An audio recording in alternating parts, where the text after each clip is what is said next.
Up to this point, we've been primarily looking at collecting information, making sure we get the right information. How do we actually go about getting that? This week, we're going to look at how do we process the information. Now, you've had a stats class, and that whole class has been focused on processing the information. So we're just going to review some of the statistics primarily.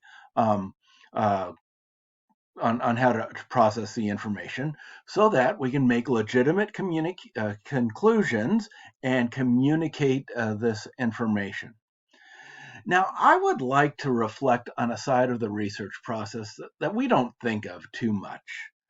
And that is the temporal and the eternal. Now, what do I mean by the temporal and the eternal? The temporal is stuff that exists in time, that exists in this universe as we know it, the way that we experience life, the stuff that we just go through, the stuff that we can study. And the temporal is something that we'll experience for 70, 80, 90 years, something like that. And then that part of our life ends. Now, according to Jesus, we are actually eternal beings that exist not just on this plane of eternity, this three-dimensional space, but we have an eternal aspect that will continue to exist after we die, after the universe passes out of existence. We are eternal beings. And so that means some things have temporal value. They're very valuable for this life. And so that would be all of the material things. It's also the way that we love and treat people and the quality of relationships that we have with people and the degree that we help them. But some of these things have eternal value.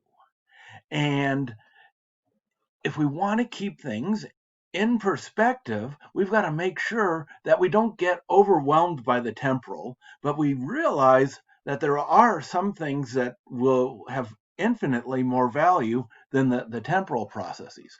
Now, they're not distinct, but there's going to be overlapping.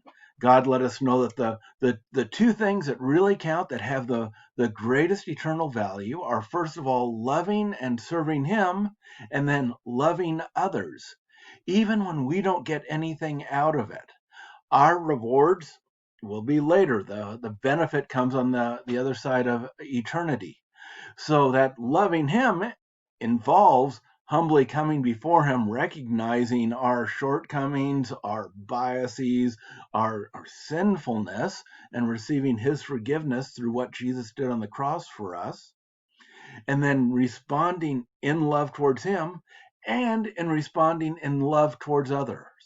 So loving God and loving others will have eternal value, and we need to keep those as the end goals of what we're trying to do in this temporal sphere of things.